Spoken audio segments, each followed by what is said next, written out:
नमस्ते रियन्स गुरुङ युट्युब च्यानलमा यहाँहरूलाई स्वागत छ। फेरि पनि म हजुरहरू सामु एउटा भिडियो लिएर आएको छु। यतिखेर चाहिँ म घाँस काट्न जाँदैछु गाउँदेखि अलि पल्लोपट्टि बारीमा। म र एउटा सानो बहिनी जाँदैछु घाँस लिनलाई।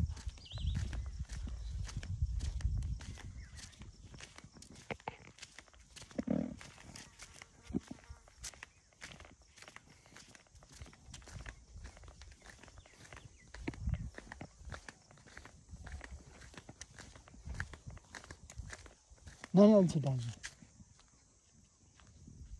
तेरो पनि भिडियो नाम ल्याएको छु मैले। यहीँ कमरा छ ल, हाम्रो मामाको छोरी ल। हामी चाहिँ जाँदैछौँ। मेरो मामाको छोरी कान्छी।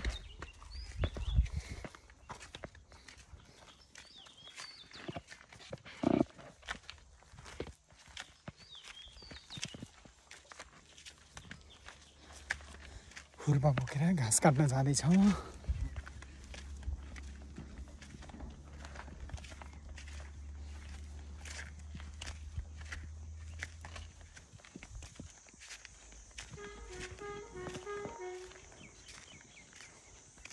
ल, यो अहिले देखिएको सहर चाहिँ हाम्रो धादिङ बजार हो।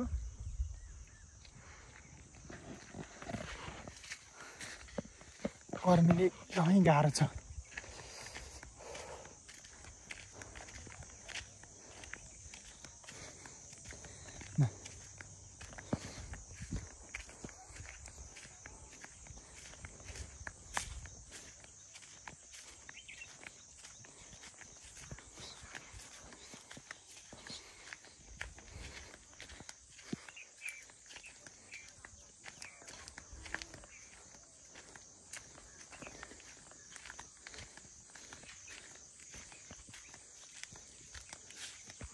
हामी चाहिँ एकदम यस्तो बाटो हिँड्नेछौँ। हेर्नुहोस्,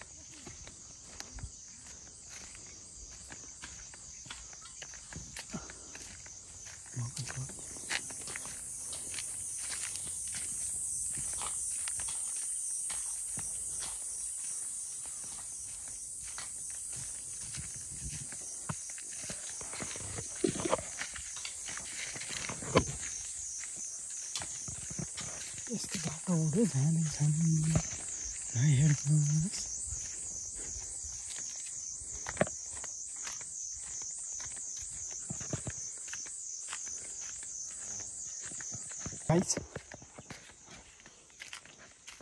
कहाँ पुऱ्याउनु भयो ठुल्बा? ए, म यहाँ पर घाँदिनँ भनेर।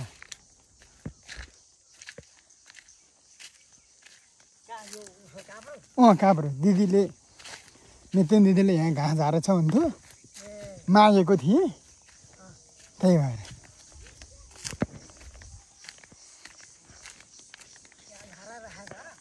झारेर राखेको छ अरे भन्थ्यो, मागेको थिएँ, मलाई पनि दिनु है झारेर भनेको थिएँ।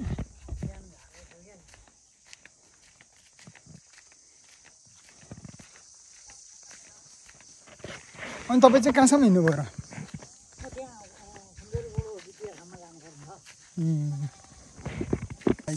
हामी चाहिँ घाँस भएको ठाउँमा आइपुग्यौँ। मान्छे म काट्छु अनि पनि अलिकति लैजा, म पनि अलिकति लान्छु। काब्रा घाँस है, यो चाहिँ हाम्रोतिर काब्रा घाँस भन्छ। यसलाई यो रुखबाट काटेको हो। न त म ठुल्छु।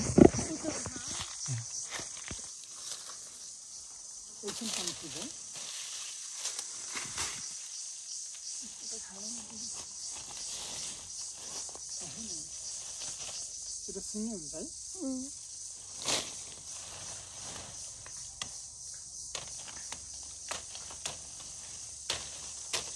कमिलो हुन्छ। हाम्रोतिर चाहिँ यसलाई काब्रा घाँस भनिन्छ।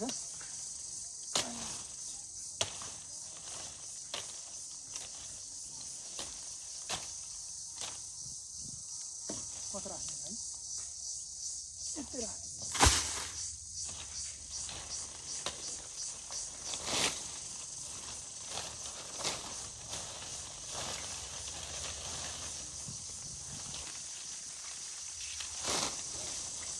यति जस्तो मास्तिर नि देखाएको नै यतिखेर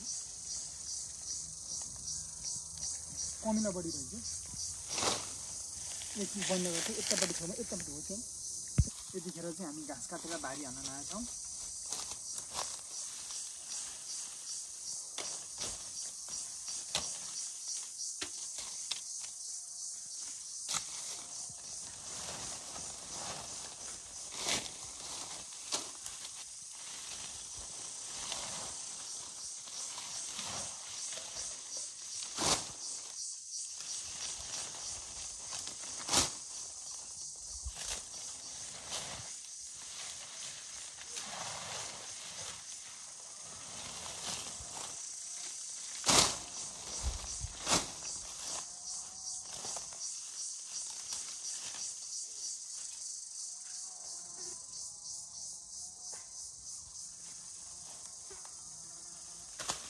हिजो दुईजनाले लाँदैछौँ मेरो मामा छोरी बहिनी र मैले यो घाँस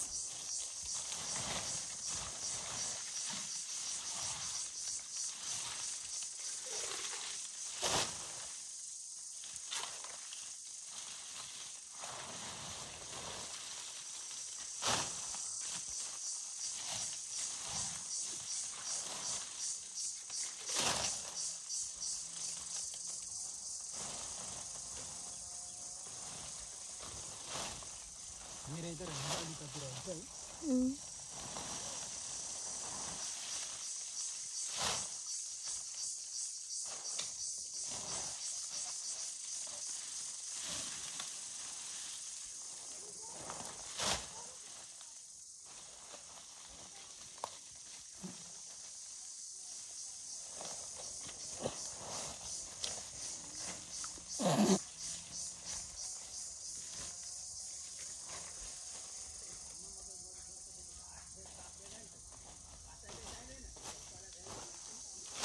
एकछिन बन्द गर्नु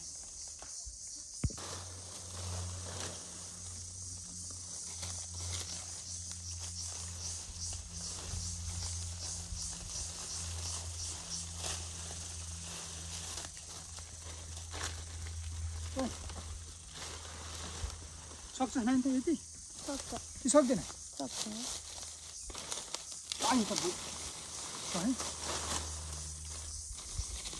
ल एकछिन त अफ गरेर राख्छ ल त्यतिखेर चाहिँ हामी घाँस बोकेर घर जाँदैछौँ घर जाने तयारीमा छौँ एकदमै अप्ठ्यारो छ बाटो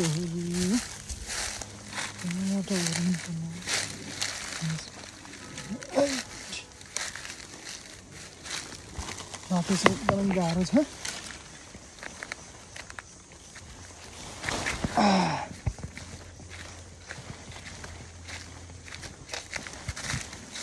गाइज